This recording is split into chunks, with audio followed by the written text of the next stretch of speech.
Hello everyone. तो आज हम क्लास 6 के चैप्टर 7 को आगे कंटिन्यू करेंगे। आगे क्या, आज हम इसे शुरू ही करने जा रहे हैं चैप्टर 7 को, जिसमें हम पढ़ेंगे गति एवं दूरियों का मापन।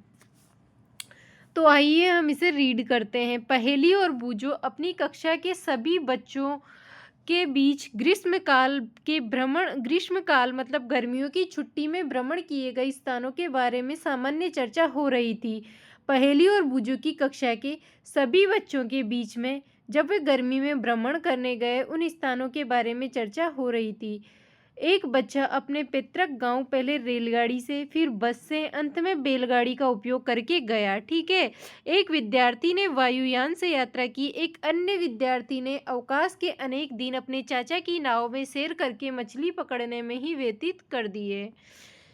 ठीक है। उसके अलावा देखिए, इसके पश्चात अध्यापक ने विद्यार्थियों से समाचार पत्र के उन लेखों को पढ़ने के लिए कहा जिनमें उन छोटे पहियों वाले वाहनों के बारे में वर्णन है जो मंगल ग्रह की धरती पर चले थे और प्रयोग भी किए। ठीक है। उन्होंने क्या किया भाई, अध्यापक ने उन्हें समाचार पत्र में उन लेख को पढ़ने के लिए कहा जिनमें उन छोटे पहियों वाले वाहनों के बारे में वर्णन है जो मंगल ग्रह की धरती पर चले थे और प्रयोग भी किए। ठीक है। उसके अलावा इन वाहनों को मंगल तक ले जाने का कार्य अंतरिक्ष यान द्वारा किया गया था। इसी बीच पहेली प्राचीन भारत के बारे में कहानियां पढ़ रही तथा अब वे ये जानना चाहती है कि प्राचीन काल के लोग एक स्थान से दूसरे स्थान तक यात्रा कैसे करते थे। तो हम क्या पढ़ेंगे मेनली इस चैप्टर में, देखेंगे यातायात की कहानी, गति और दूरी का मापन। ठीक है। तो अब देखिए, पहले भाई गति मतलब दूरी को मतलब हमारे द्वारा कितनी भी दूरी हो उसको कवर करना पहले के टाइम पर बहुत मुश्किल होता था। कई लोगों को एक जगह से दूसरी जगह जाने के लिए उन्हें बहुत ही परेशानियां उठानी पड़ती थी। तो हम देखेंगे यातायात की कहानी। प्राचीन काल में लोगों के पास यातायात के कोई साधन नहीं थे। वे पैदल चलते थे तथा अपना सामान अपनी पीठ पर लाद कर ले जाते थे। और आजकल देखो कितनी सुविधा है। बाद में मानव यातायात के लिए पशुओं का उपयोग करने लगा। जैसे बैलगाड़ी का नाम आपने सुना होगा, घोड़े का नाम सुना होगा, ऊंट की सवारी, ये सब आपने सुने होंगे। तो इनका प्रयोग करने लगे। प्राचीन काल में जल मार्गों में जल के द्वारा भी एक स्थान से दूसरे स्थान पर जाया जा सकता था। वही बता रहा है कि प्राचीन काल में जल मार्गों में आने जाने के लिए नावों का उपयोग किया जाता था। आरंभ में लकड़ी के लट्टों से, जिनमें खोखली गुहा बनाई जा सके, नाव बनाई जाती थी।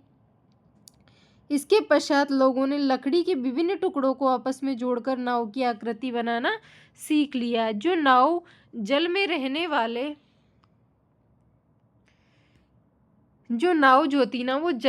वाले जीवों की आकृति के सदृश थी। अध्याय 5 और 6 में मछलियों की धारा रेखी आकृति के बारे में आपने चर्चा की।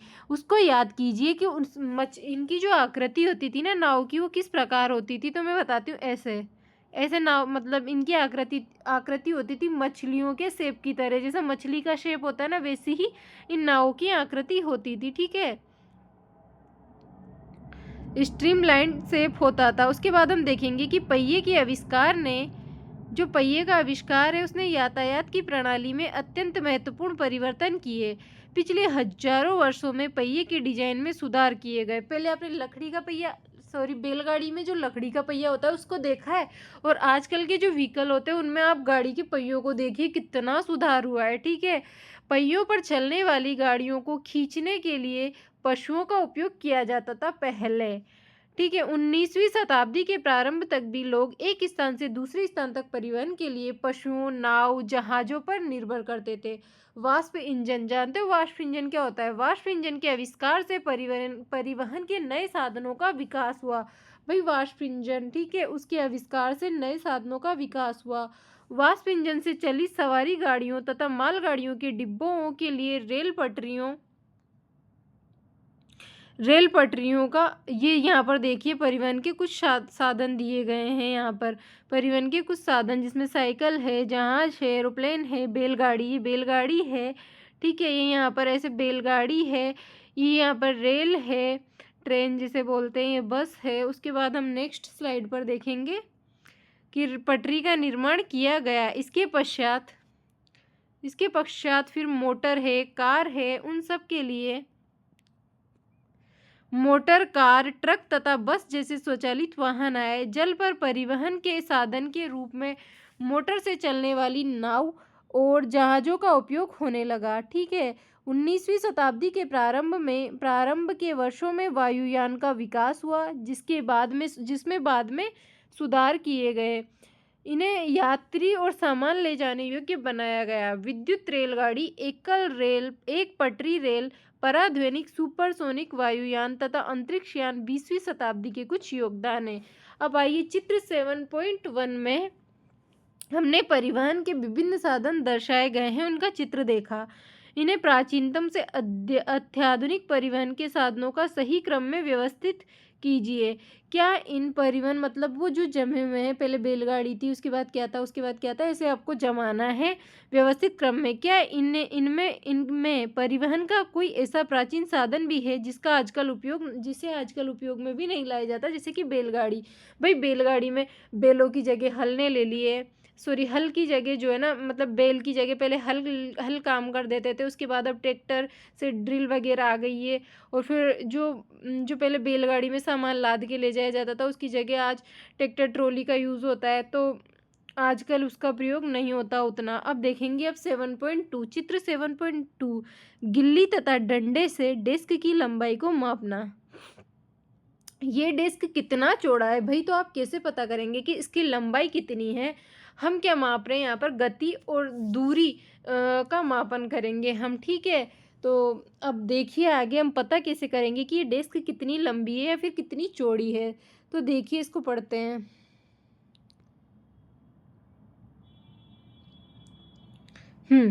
लोग ये कैसे पता लगाते थे कि वे कितनी दूर चले हैं।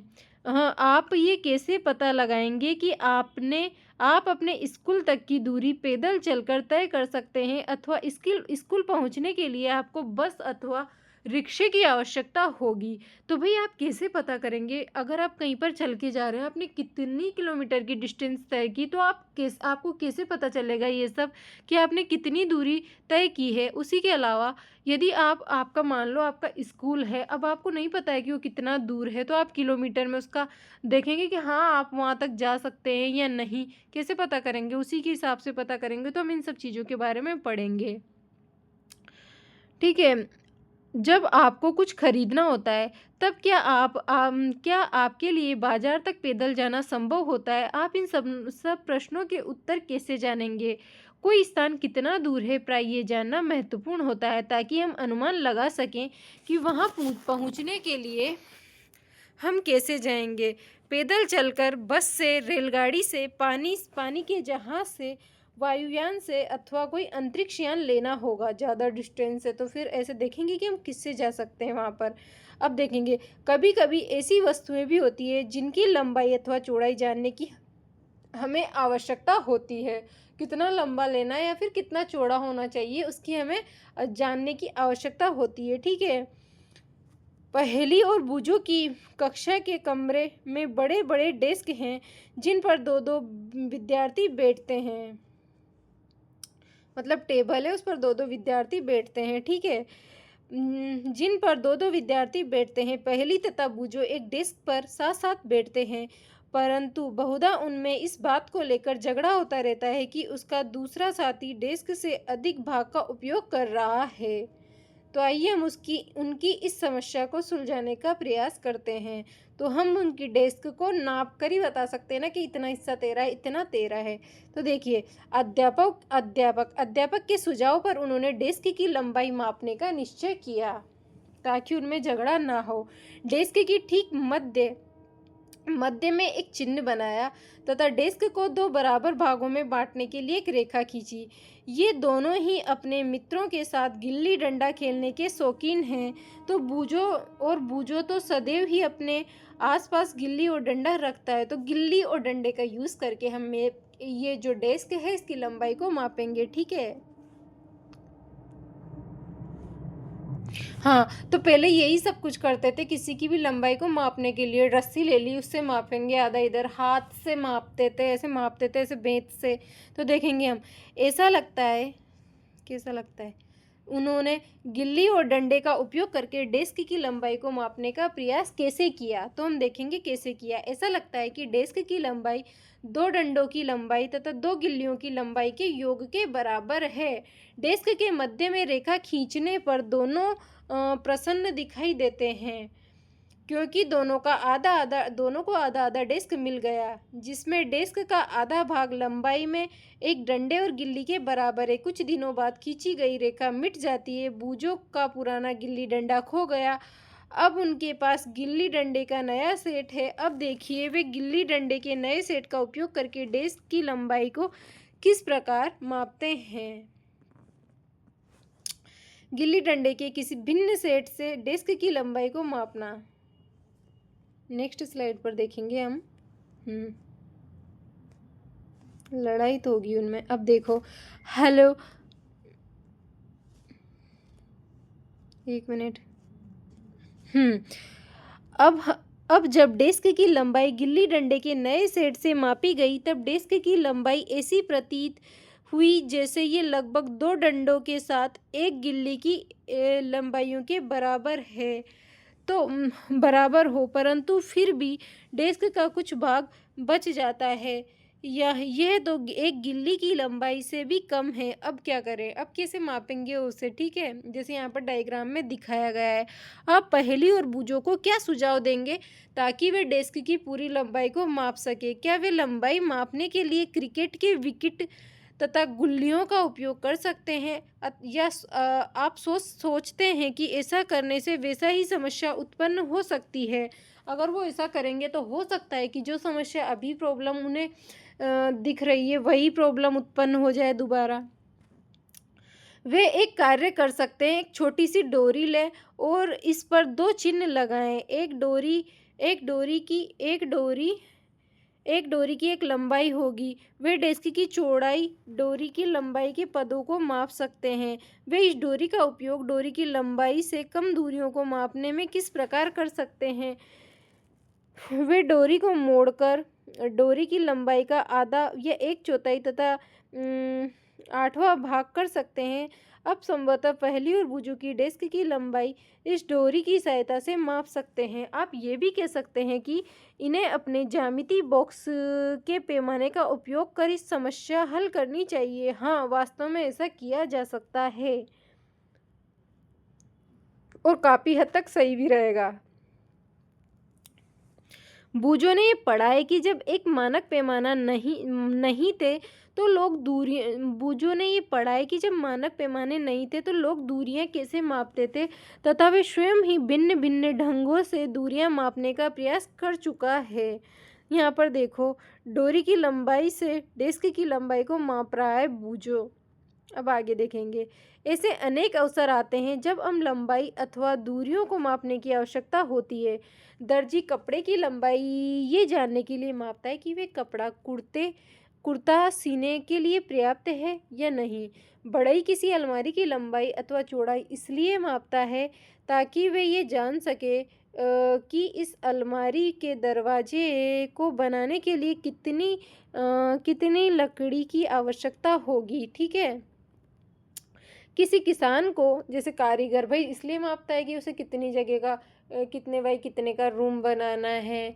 किसी को भी देख लो, ब्लैक बोर्ड के साइज को मापा जाता है, मापे बिना काम ही नहीं होता। तो देखिए, किसान अपने खेत की लंबाई चौड़ाई को उसके क्षेत्रफल को जानने के लिए मापता है ताकि ये जान सके कि अपने खेत में वे कितना बीज बो सकता है। ठीक है, उसे अपनी फसलों के लिए कितने जल की आवश्यकता होगी। यदि आपसे पूछा जाए कि आपकी लंबाई कितनी है, तब आप एक ऐसी सरल रेखा की लंबाई बताएंगे जो आपके सिर से पैर की एड़ी तक की रेखीय लंबाई के बराबर हो। ठीक है, अब मैंने जैसा कि बताया आगे, एक कमरा कितना लंबा है, एक डेस्क कितना चौड़ा है, दिल्ली से लखनऊ कितनी दूर है, पृथ्वी से चंद्रमा कितनी दूर है, इन सभी प्रश्नों में एक बात समान है, ये सभी 2 स्थानों के बीच की दूरी से संबंधित हैं। ठीक है, 2 स्थान मेज के दोनों किनारों की तरह पास पास हो सकते हैं। इसके विपरीत दो स्थान जम्मू से लेकर कन्याकुमारी तक दूर दूर हो सकते हैं। ठीक है, आइए अब हम कुछ मापन ये जानने के लिए करते हैं कि जब दूरियां तथा लंबाइयों को मापते हैं तो सही रूप में क्या करना आवश्यक होता है। तो कुछ मापन, आइए क्रियाकलाप 1 देखते हैं हम। आप इस क्रियाकलाप को समूह में एक एक करके कीजिए। अपने पैर की लंबाई का एक मात्रक मानकर अपनी कक्षा के कमरे की लंबाई तथा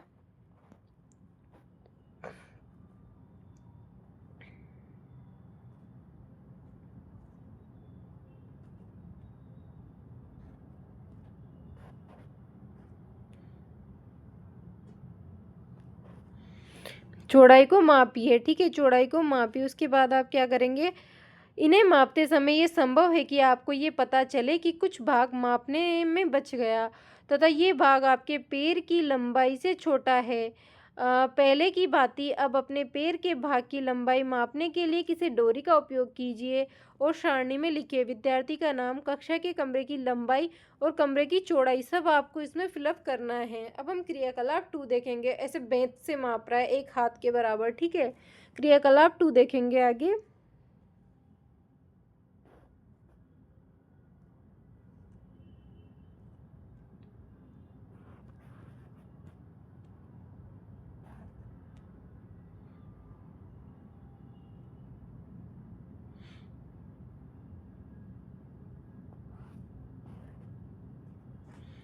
समूह में कार्य कीजिए। आप अपने प्रत्येक बालिस्त को मानक मानकर, बालिस्त ये जो दिख रहा है, मानक मात्रक मानकर अपनी कक्षा के कमरे में रखी मेज या डेस्क की चौड़ाई को माप सकते हैं। मेज की चौड़ाई को बालिस्त से मापना।